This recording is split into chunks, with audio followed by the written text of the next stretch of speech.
Okay, everyone. All right, so let's go ahead and delve into some of these last chapters that I wanted for us to touch on really quickly. Um, so we do have a couple of other chapters that I want to hit on the keynotes and the key uh, the key facts and circumstances of the chapter. So I wanted for us to kind of go through this right now. Um, so one of the chapters that I wanted for us, of course, to look at was chapter 15, which dealt with the federal court. So let me go ahead and share that screen really quickly. Okay, and like I said, we'll try to get through this as quickly as we can because I don't want to keep you all the whole time. I know you all have probably want to study and for your other classes as well here. Okay, all right. So really quickly, so let's see. Okay, I want to make this a little bit bigger here. Let's see. Okay, there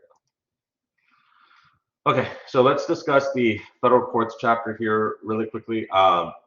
So obviously, of course, we're going to be finishing up on the big three when it comes to the branch of the government. So we're going to take a look at the federal courts, here. So the learning objective, of course, really quickly identified the general types of cases and types of courts in America's legal system. Describe the different levels of federal courts and the process of appointing federal judges, which we kind of talked a little bit about this as well in chapter 2, but we're going to expand upon the federal courts as well as the Supreme Court in more detail. Explain the Supreme Court's judicial review of national law. Judicial review is definitely the most important aspect of this chapter that I definitely want for you all to understand, which we did, again, we have discussed this in chapter 2 as well, but we'll go a little bit more detail, describe the the process by which cases are considered. And again, I apologize, I am exhausted. So if I'm stumbling over my words, I do apologize, with it being finals week.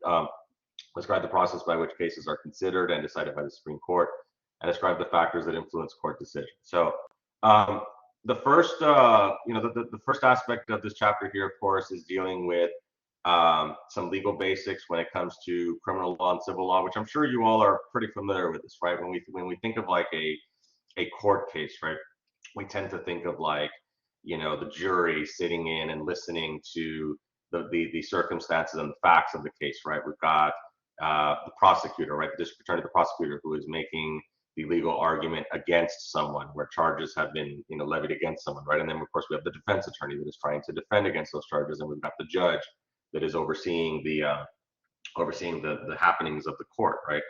But we're going to delve a little bit more into detail on some aspects of this, especially when we look at civil law, because civil law is and civil cases aren't quite as understood as criminal cases, which probably because of the fact that criminal cases are more exciting, right? A lot of people are more they find like crimes. That's why there's so many crime shows and crime dramas, right? I mean, there's so many that you can wrap your head around, right? You don't see really too many like civil, cases. I mean, you might get a little bit of that, but for the most part, it's always like major crime, right? So we're going to talk about why that is. So courts decide cases by hearing the facts on both sides of a dispute and applying the relevant law or principle of the facts. Courts have been given the authority to settle disputes not only between citizens, but also between citizens and the government. This is something that people also, we kind of see it a lot more now in more recent times, but that the government does get sued, and in some cases, a lot of cases it's usually like from other states where, like Texas is always suing the federal government. They're always, going back and forth on, the enforcement of laws and issues with federalism, and where the federal law is supposed to take precedent over state law, but there's disagreement from states, like we see like with immigration. So there's all kinds of different situations like that. But anyway, so the court cases in the United States proceed under two broad categories. Of course, we've got criminal law and civil law. In the area of criminal law, either a state government or the federal government is the plaintiff that alleges that the defendant has violated a statute that protects public health, safety, morals, or welfare, right? So in a criminal case, you'll notice that the court docket it'll say something like people of the state of Texas versus, whoever committed the crime. Because the concept here is that if you have committed a criminal offense, which is a state law, right? We talked about how states are responsible for setting the criminal code. And for the most part, all 50 states have the same type of criminal codes. I mean, murder is going to be serious crime in all 50 states. There's not going to be one state that, even though the states have the final say so, but there's accepted societal norms of what we believe is wrong and what we don't, right? So So, those states are not going to deviate from each other in terms of like your major index crimes, like your murder, your rape, arson, burglary, and things like that. But the point is that when you commit a crime, the idea is that you have offended the people of the state so much because what you've done violates moral safety, the general welfare, and the peace of the general peace of the state society, that they're going to charge you with that, right? That's why the state has said that these things are not allowed, because this goes against what we as society want to accept. So the idea, of course, is that the plaintiff, in a criminal case, is the government, mostly state, but of course the federal government also gets involved, because there also are some crimes that are federal crimes, right? When we look at like drug offenses, right? Like drug smuggling, that's a federal crime.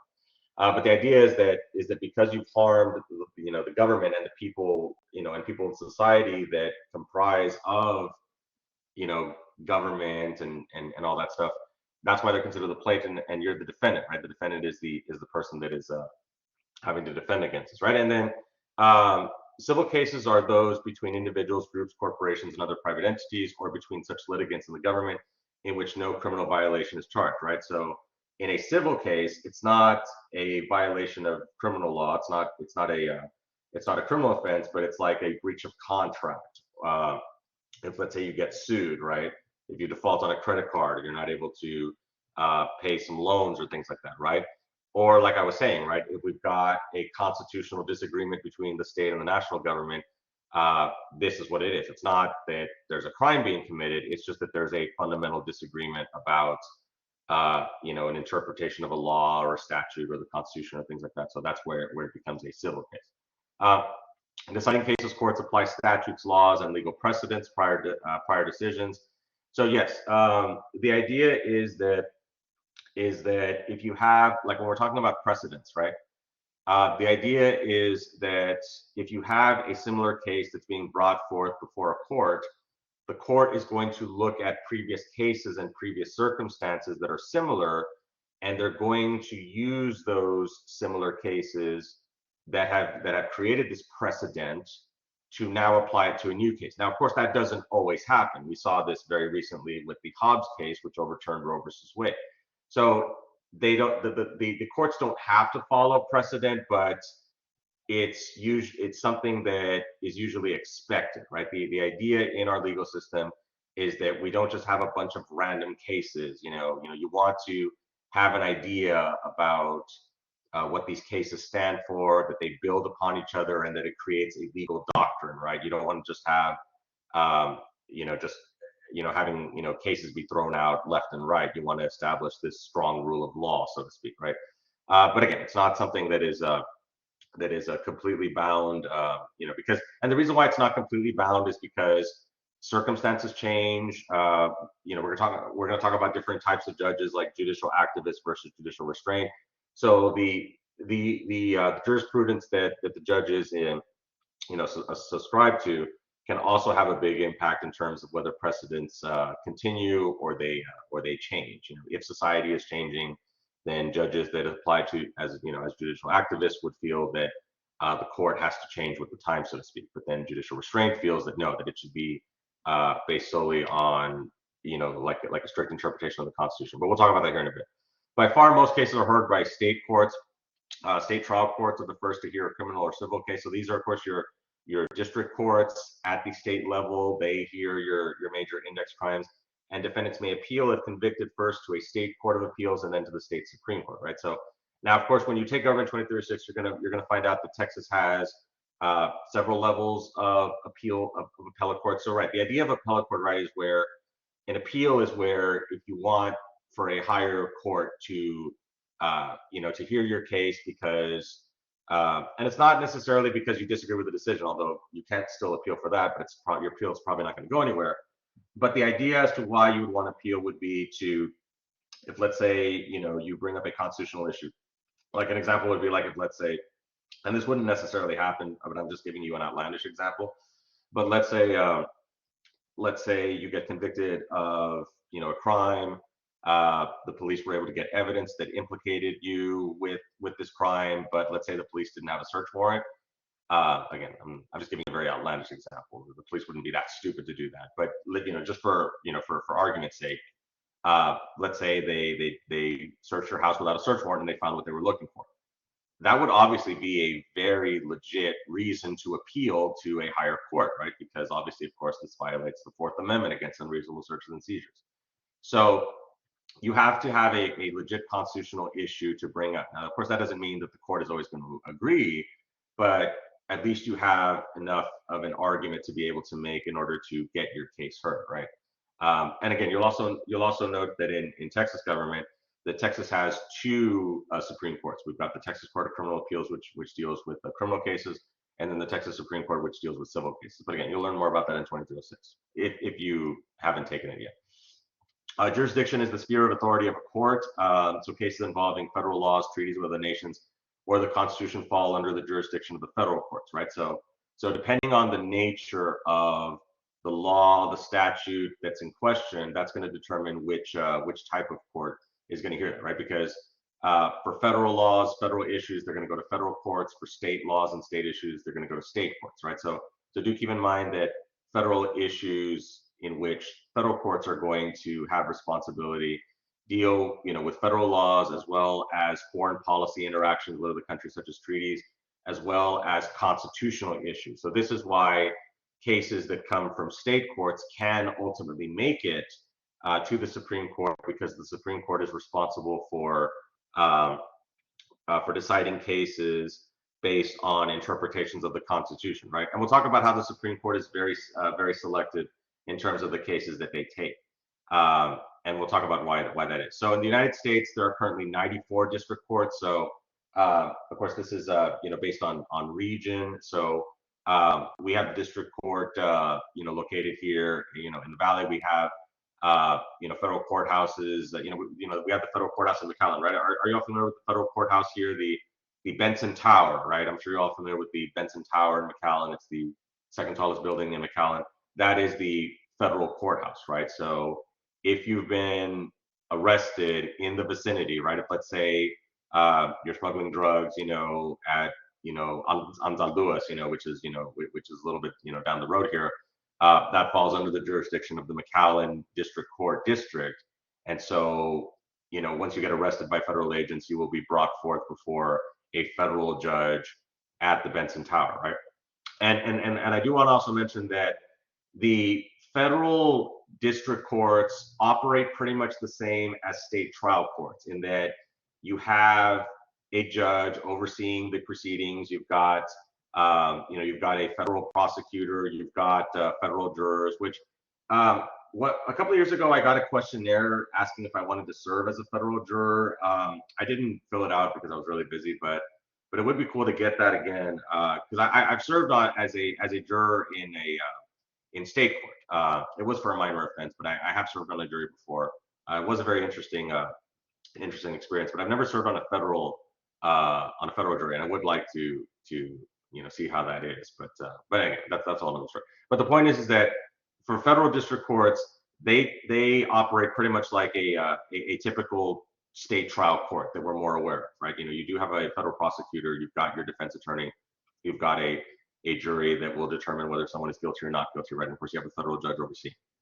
Now, of course, we're going to talk about, so those are the entry level courts. Now, in the United States, there are only 3 levels of federal courts. Okay, so the district courts exercise jurisdiction over federal cases arising within each district. The judicial districts are organized into 11 regional circuits, right? So and as well as the DC circuit, right? So so the circuit courts exercise appellate jurisdiction over cases heard by the regional district courts, right? Now I do have let me see if I can let's see. I wanted to show you all the map here really quickly. Let me stop the share here really quickly. Hold on. Let me see. Yeah, let me show you all the map here. Let me show this to you all really quickly, because I did do a research paper on this. I did do a research paper on this in my judicial process class. Okay, let me show you all the map here. So, but really quickly, my research topic in that class I took at Time U several years ago was to investigate which was the most progressive or the most liberal court, because the Ninth Circuit, which we'll talk about this here in a bit, the Ninth Circuit gets a lot of attention in the media for being like the most liberal court. So if you hear about the Ninth Circuit in the news, it's for that reason, because especially when it comes to like, you know, conservatives and how they feel about the Ninth Circuit, they feel that the Ninth Circuit is liberal, which makes a lot of sense, right? Because this is a more liberal part of the country, right? Especially in the more populated areas such as California, Oregon, and Washington. There's a lot more people that, especially in Nevada, right, and Arizona, a lot more people live in these states than sparsely populated Montana and Idaho, which tends to be more conservative. Of course, we also have Hawaii and Alaska as well. But my research actually found that the Third Circuit Court over here, Pennsylvania and New Jersey, this was actually the more activist court, more so than the Ninth. So the Ninth gets a lot of the attention, but the Third, in terms of the research that I found, the Third was actually more progressive. Okay, but with that being said, so this is the circuit court map. So and of course you can barely see, you know, the lines here, but these are the districts here. So our district stretches up all the way into Houston, right? You know, along the coastal bend. But so the circuit courts, these are the courts that if, let's say, you get convicted in a McAllen federal court and you want to appeal it, you can appeal it to the Fifth Circuit Court, which meets in New Orleans, Louisiana. So this is the circuit court headquarters for the Fifth Circuit, which conversely, the Fifth Circuit usually tends to get the most attention as being one of, if not the most conservative of the circuit courts here. So again, so I wanted to show you all the map really quickly. Okay, so let's go back to over here really quickly. Okay, so then, and of course also note that we also have the DC circuit as well, as it's mentioned right here. Okay, all right. So then of course, original jurisdiction, which is assigned by geography, the Constitution, or even Congress, refers to the authority to initially consider a case, right? So as I mentioned, it usually is geography, as I mentioned before, depending on where this federal crime occurred, that will determine which federal district court is going to hear this case, right? So I gave that example about, you know, if we have, you know, federal crimes, especially, you know, here along the border, if we've got federal crimes occurring in the McAllen vicinity, then obviously, of course, you know, your case is going to be heard there at the Benson Tower. Appellate jurisdiction refers to the authority of to hear appeals from a lower court's decision.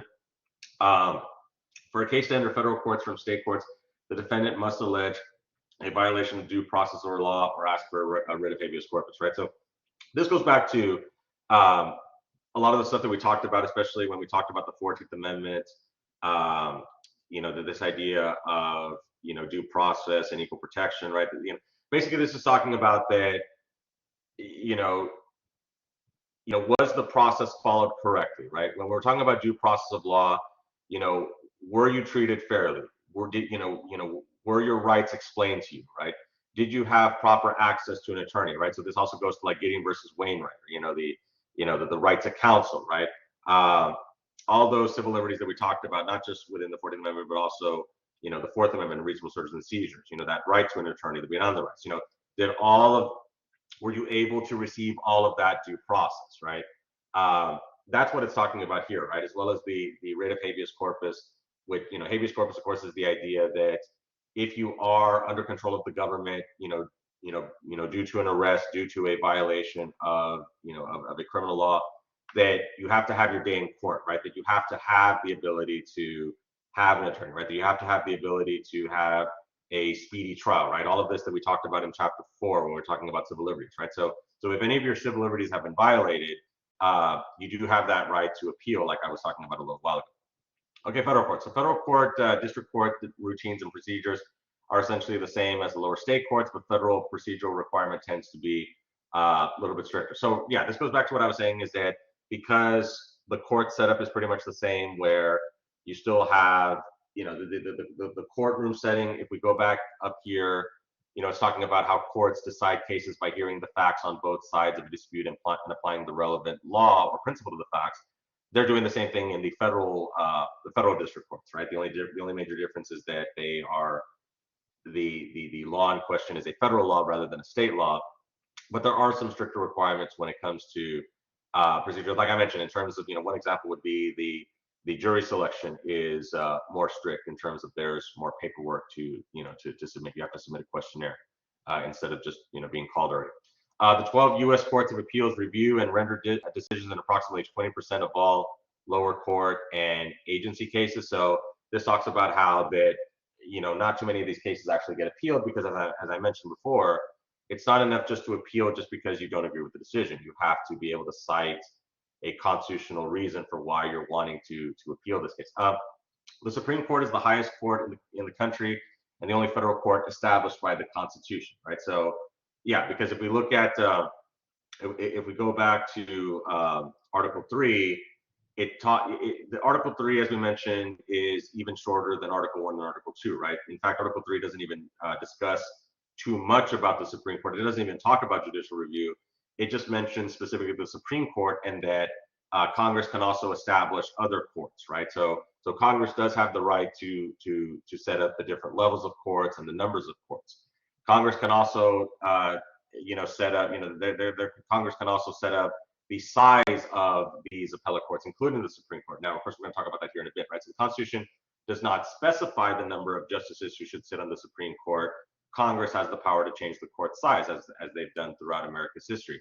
However, since 1869, there have been 9 justices with 1 Chief Justice and 8 Associate Justices, right? So since 1869, Congress has passed legislation that has set the number of Supreme Court justices to 9, right? And of course, there's a good logistical reason for this, right? Because you don't want to have an even number, right? Because then you could have a situation where you have a split Supreme Court.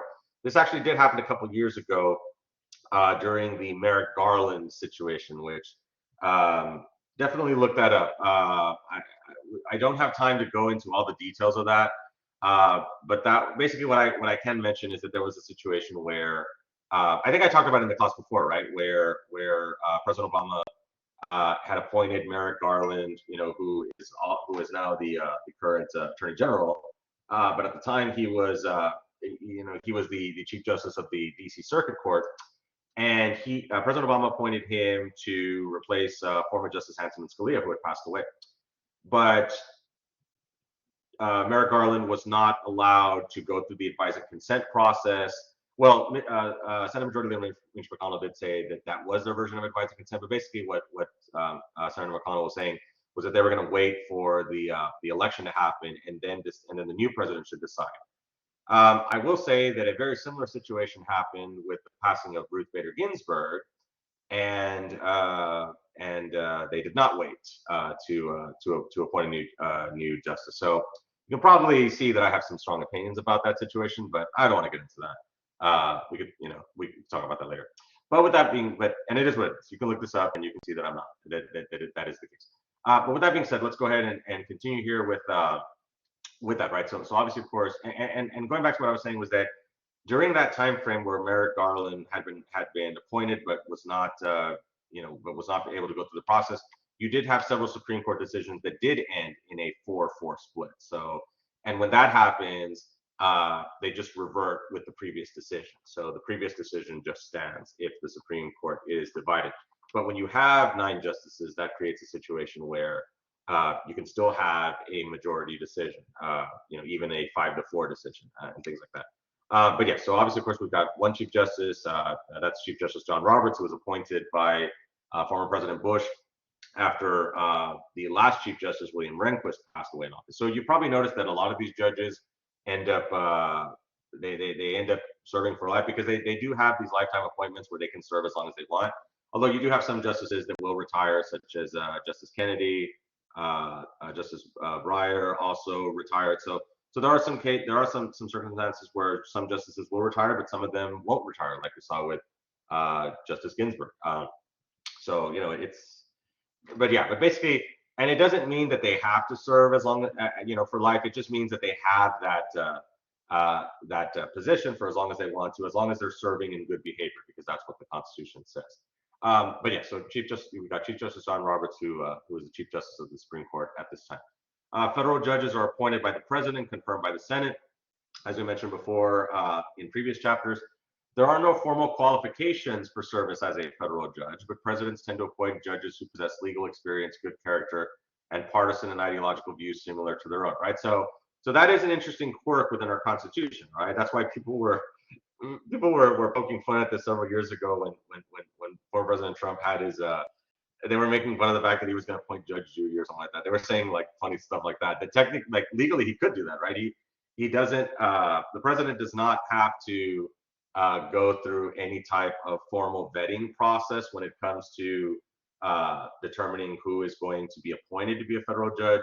However, there's no way that the Senate would ever approve Judge Judy being on the Supreme Court, right? Because that acts as another check, right? That the Senate has to approve that, right? So the president could make all these outlandish appointments, but they're not going to go anywhere because the Senate is not going to approve them. So instead, the president does have to do their research and do their homework on judges that are well qualified. Almost all these judges are like Ivy League, scholars, attending Ivy League law schools and have served as federal judges at the circuit court levels. Usually, the best experience from what I've seen in all the years that I've been studying politics is judges that serve on the DC circuit, because those are the judges that deal specifically with federal issues coming out of Washington. So because Washington is where you have Congress and the presidency, right? So they get all they get the the DC circuit gets, I don't want to say it's like they get like the most interesting or the juiciest, I mean, whatever, but they get the cases that I guess you could say kind of like that, right? They have like you know the most vital, right? The most fascinating, the most I'm running out of words just because I'm exhausted, but you get what I'm saying, right? That they get the cases that have the most weight, right? That have the most consequence.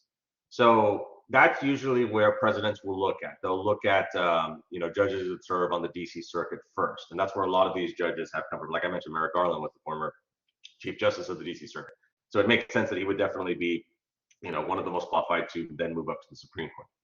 So that's usually where you see a lot of these judges will come from. If they usually serve, they don't necessarily have to serve on the D.C. circuit, but that's usually the top place, and then the next top place would be other circuit judges. So you wouldn't have a district judge move up to the Supreme Court. These judges usually have to be circuit court judges, and of course also, as we mentioned, that these judges also should. The point I'm trying to make is that Republican presidents are going to appoint judges that tend to have a more judicial restraint type of background. Here, let me see. I think does it talk about judicial restraint here. Oh yeah, it talks about it here in a bit. So we'll mention that here right now. I want to make sure that we have enough time here. Okay, that's okay. Let me see, because I know, like I said, I don't want to keep you all too long here. So, okay, let's just kind of continue here really quickly. Hopefully this is making sense.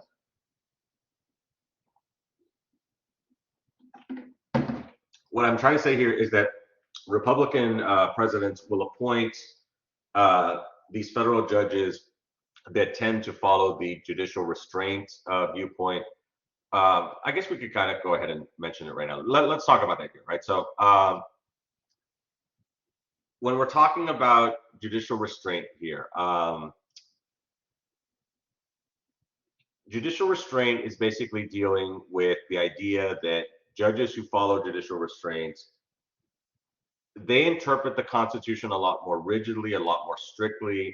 They look at it as a very specific document, and basically what judicial restraint is where they basically pretend like, okay, you know what, let's pretend that the founders are still alive. If this case was brought before, the founders of our Constitution, how would they decide this case? Taking that older, setup and time frame, and that usually driving the decision. Whereas judicial activists, they would make an argument that, hey, times have changed, we have new laws, new policies, society has evolved, so we kind of need for our Constitution to kind of adapt with the times. So we're going to look at some of these circumstances, and there's no right or wrong answer to this.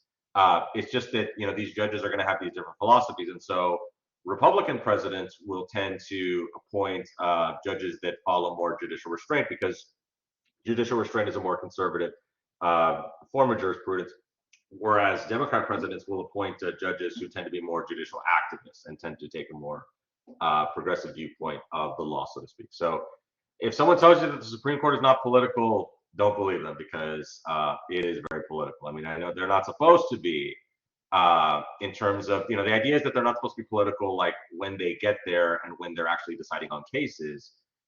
But you can't tell me that the judges aren't going to uh, when they make decisions on a case, it is going to be based on their viewpoints, on their view of life, on their view of the law, and that definitely can be influenced uh, by what they've learned and how they've applied that in their legal studies, right? So, um, it's very difficult to separate that. So just definitely keep that in mind here. And there's been a lot of research that's been written about this. I've read several books that also talk about the politicization of the Supreme Court and things like that. It is very interesting, especially with in more recent times with some of these decisions where, we've talked about this before, right? That the public is not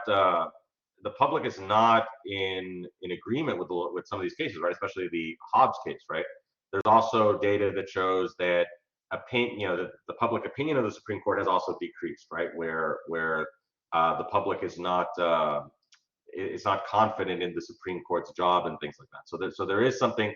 Again, we could talk about that. That's definitely something that we could definitely, if we have more time, we could talk about that. But definitely do keep that in mind as you learn more about the role of the Supreme Court and all that. So let's talk about the major role of the Supreme Court, which is judicial review. So the Supreme Court's power to review acts of Congress, although accepted as natural and rarely challenged, is not specifically granted by the Constitution. The power of judicial review was asserted in the important early case of Marbury versus Madison.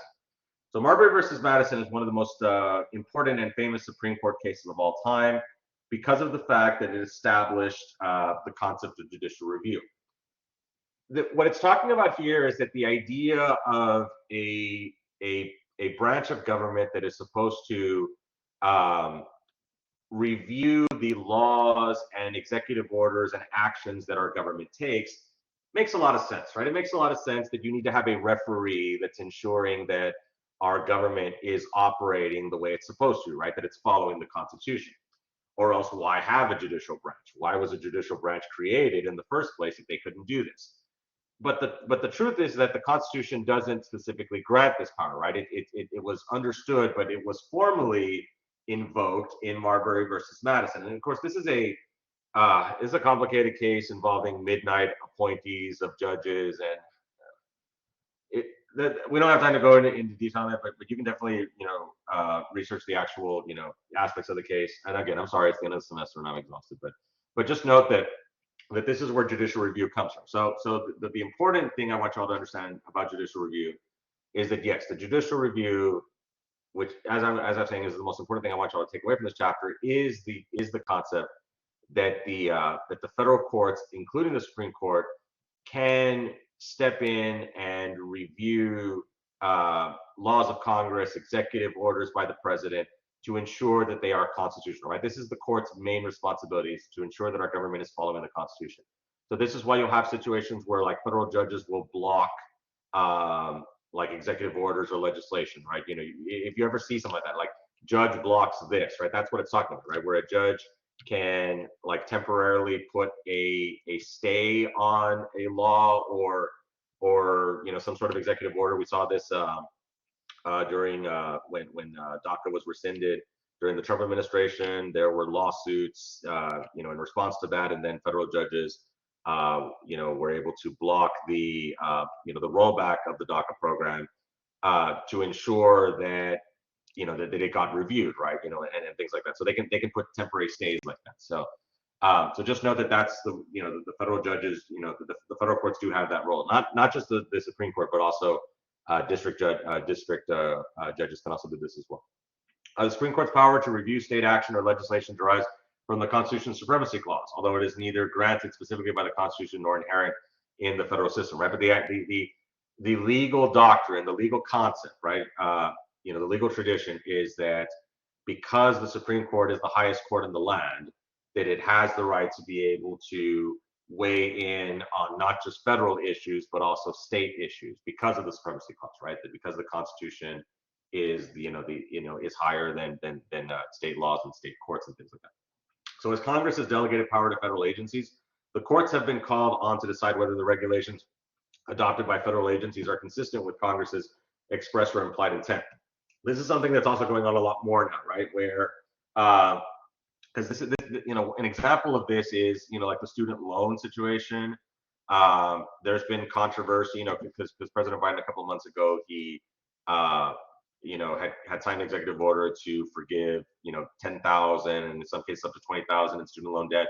But now but it's been mired in legal challenges because, does President Biden have the unilateral authority to do that, right? There's been arguments made in Congress, arguments made with, in regards to some of these, federal agencies, and, does the like the federal student aid, like Department of Education and all that, do they have the authority to carry this out, right? So this is an example of how, as Congress has, delegated more of these responsibilities to the executive, the Supreme Court and the federal courts, they have to make sure that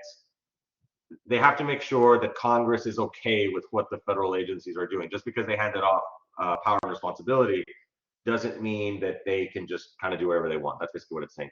Federal courts also review assertions of presidential power in areas like foreign policy, war and emergency powers, legislative power, and administrative authority. And we did talk about this, of course, before when we talked about executive privilege and how former President Nixon was making that argument to not turn over the Watergate tapes, right?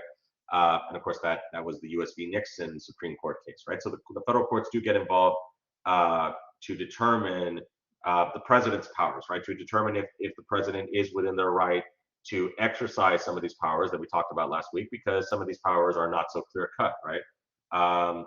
Can the president authorize for drone strikes to be carried out in the Middle East if they're technically not at war with a country, right? We've talked about this, that the war on terror kind of is a little bit convoluted, right? And it's not so clear cut, right? So the courts definitely have the authority to, to step in and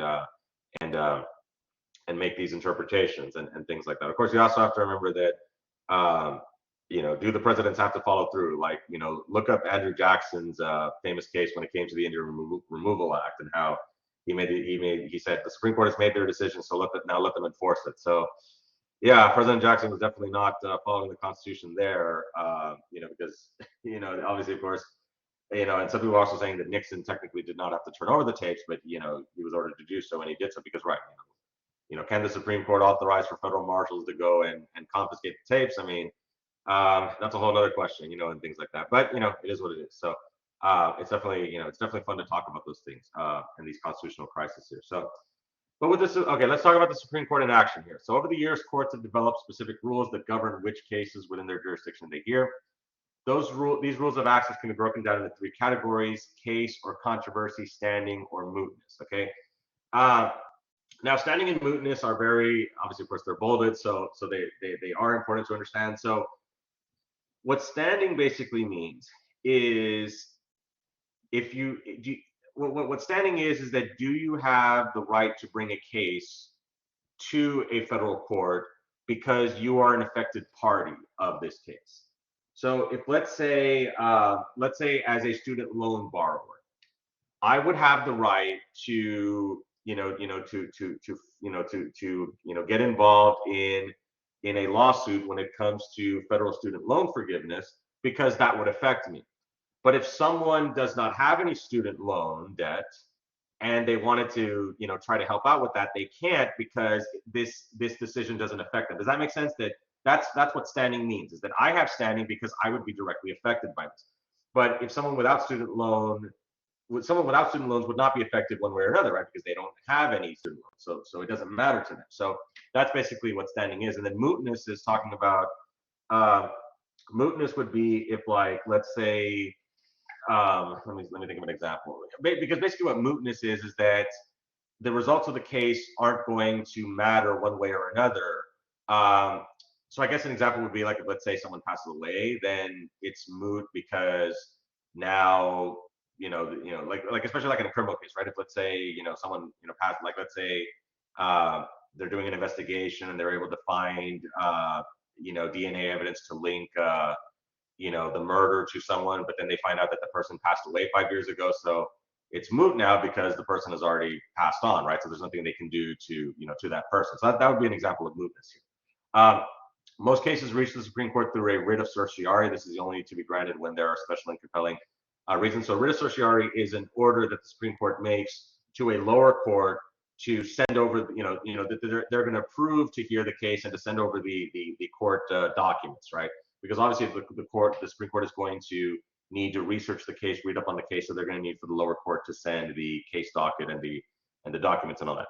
So I did mention that the Supreme Court is very picky in terms of the number of cases that they get. So usually in years, the Supreme Court will usually get about like 10,000 petitions, appeals, from like circuit courts to appeal to the Supreme Court.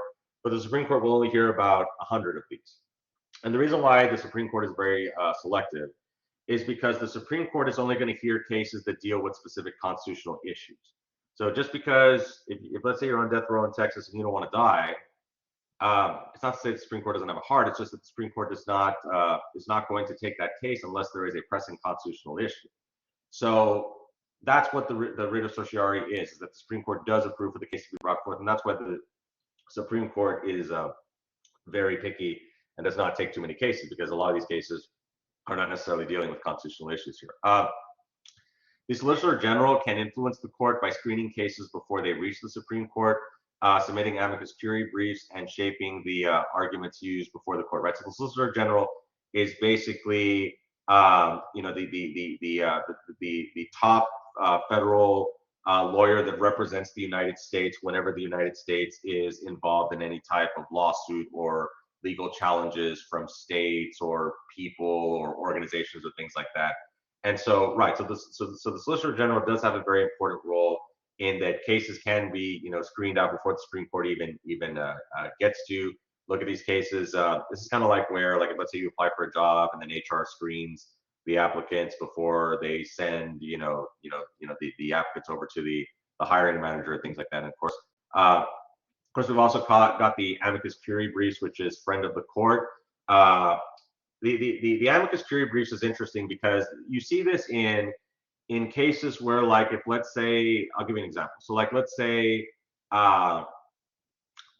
with some of these famous cases, right? So like let's say like with the Hobbs case, which overturned Roe versus Wade, there were lots of amicus curiae briefs by other organizations that wanted to get information on the actual court decision, not because they had standing, not because it actually dealt with them directly, but this decision could affect them later on, right? So they want an amicus curiae brief is basically like an insight into that specific case, because the results of that case could affect these organizations, later on.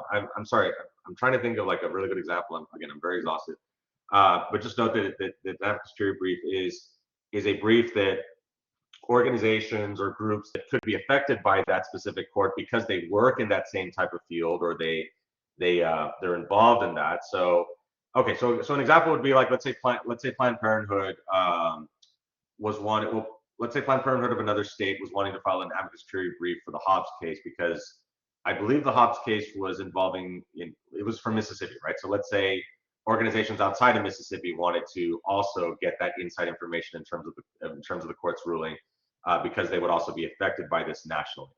Okay, so lobbying groups and forces in society attempt to influence justice's ruling on particular issues. So let me not get started on what's going on with Justice Clarence Thomas here.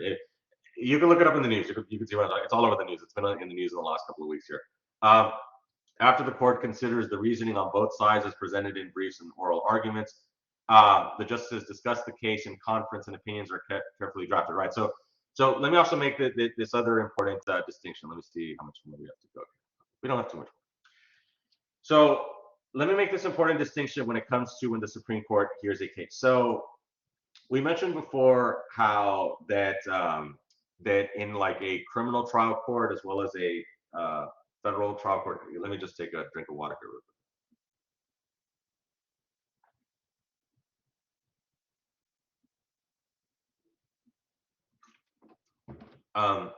We mentioned before how that in those courtroom settings, it's pretty much the case is being decided, right? You've got the prosecution, they're making their arguments for why this person should be found to be guilty to the jury, trying to convince the jury for this person to be found guilty.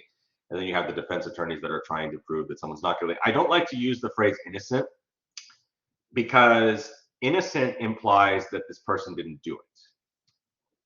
That's not necessarily the case. The defendant could have committed this crime. If we think of the O.J. Simpson case, everyone believes that O.J. did, was responsible for committing the murder of his ex-wife Nicole Brown Simpson and her friend Ron Golden, right? Pretty much, if you look at public opinion polls, a lot of people feel that O.J. actually did it, but he was found not guilty. It's not necessarily that he didn't do it; it's because the prosecution did not make a strong enough case. Remember, the burden of proof is beyond a reasonable doubt.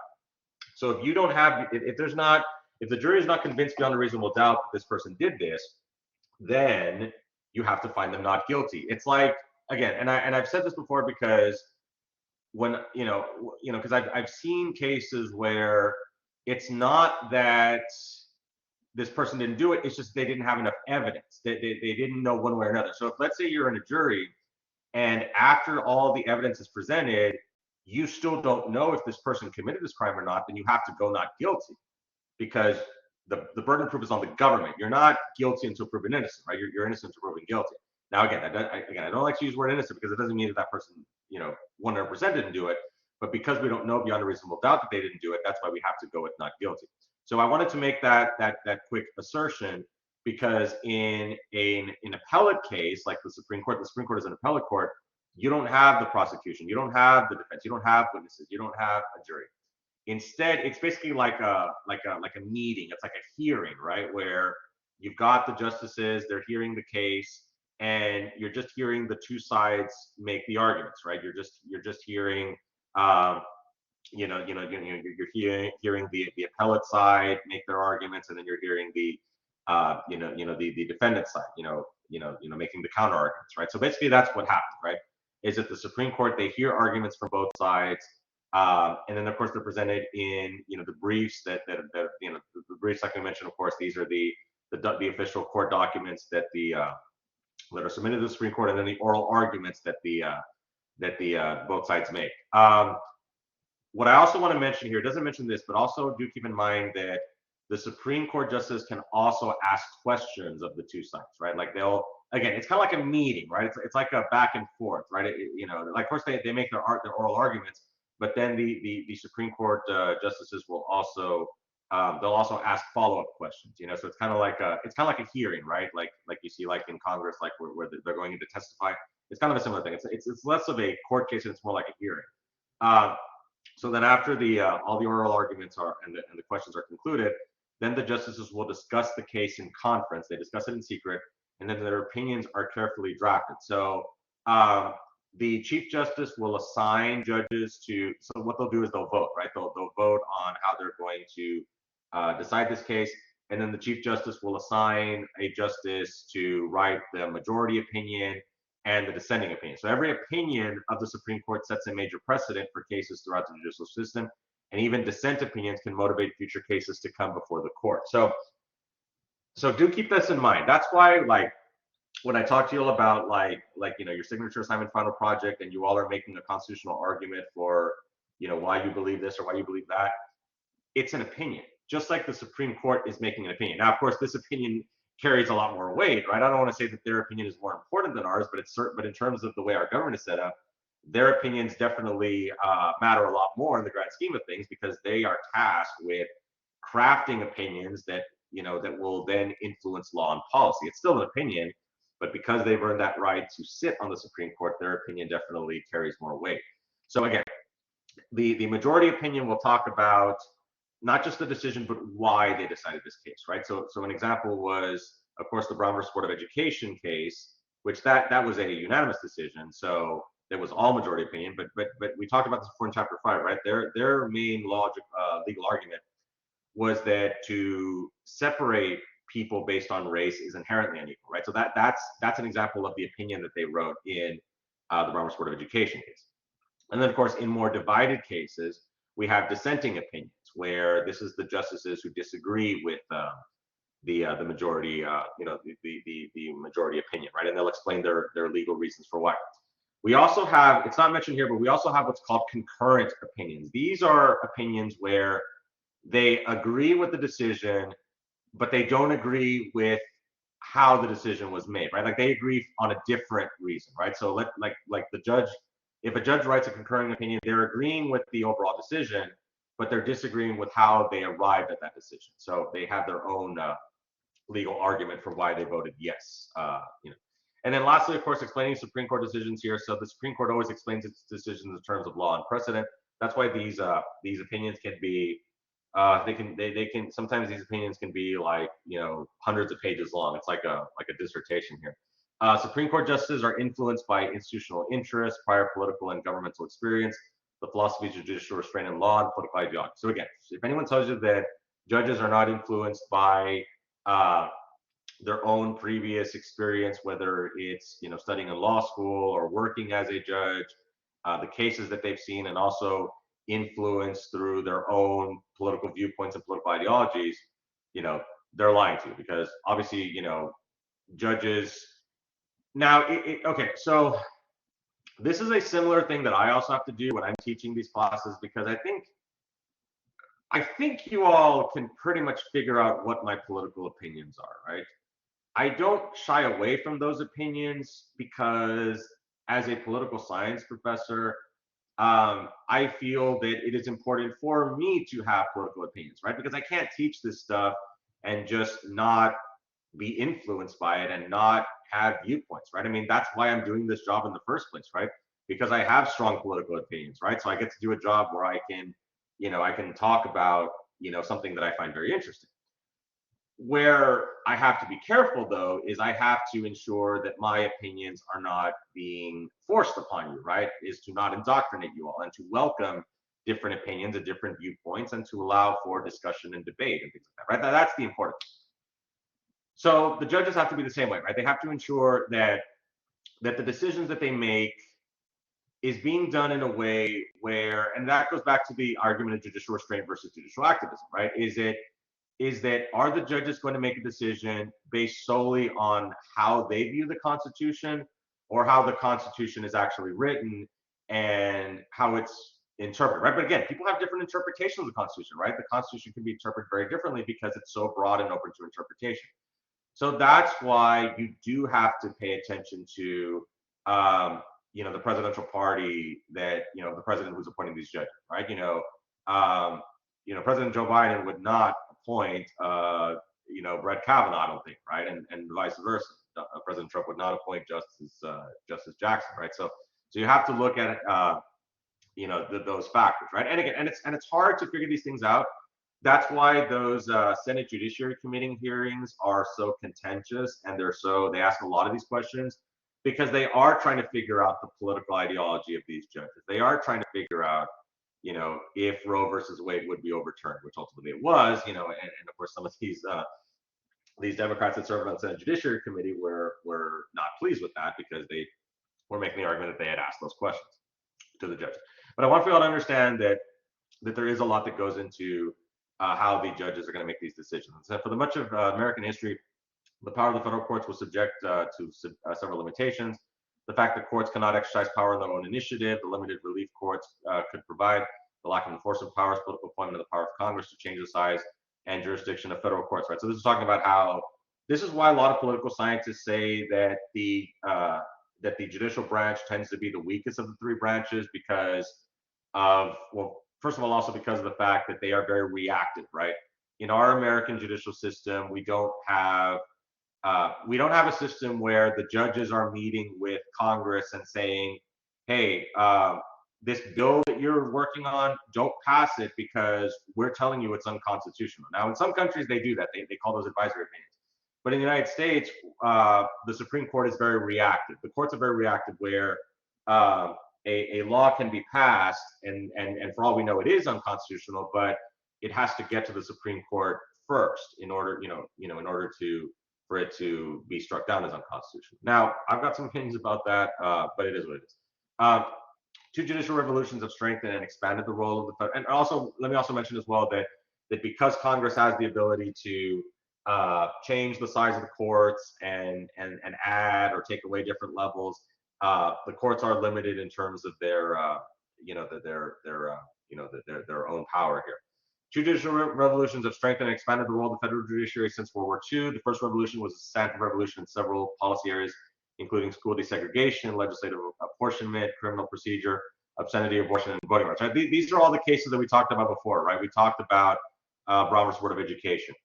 We've talked about Roe versus Wade, right? We've talked about in chapter 4, right? Matt versus Ohio, Gideon versus Wainwright, right? So in the 1950s and 60s, we saw a very activist Supreme Court, led by Earl Warren and then Warren Burger as well. And then of course we also have Thurgood Marshall that also would join up with the Supreme Court here, shortly during this time as well. And then the second revolution involved changes in judicial procedures that expanded the power of the courts by liberalizing the concept of standing, broadening the scope of relief through the use of class action lawsuits. Class action lawsuits are basically where if a large group of people have been affected, they can sue together, right? So the student loan situation would be an example of a class action lawsuit because of just how many millions of students have student loan debt, right? So millions of people are going to be affected, so they can all band together. And employing structural remedies that allow courts to retain jurisdiction of cases until the mandate has been satisfactorily implemented. So, okay, all right. So that covers this chapter here really quickly. Are you all still here with me? So Elba and Hazel are here. So, okay, all right. Okay, let me see, because I know I also wanted to touch really quickly on these other ones here. I don't know how much time we have.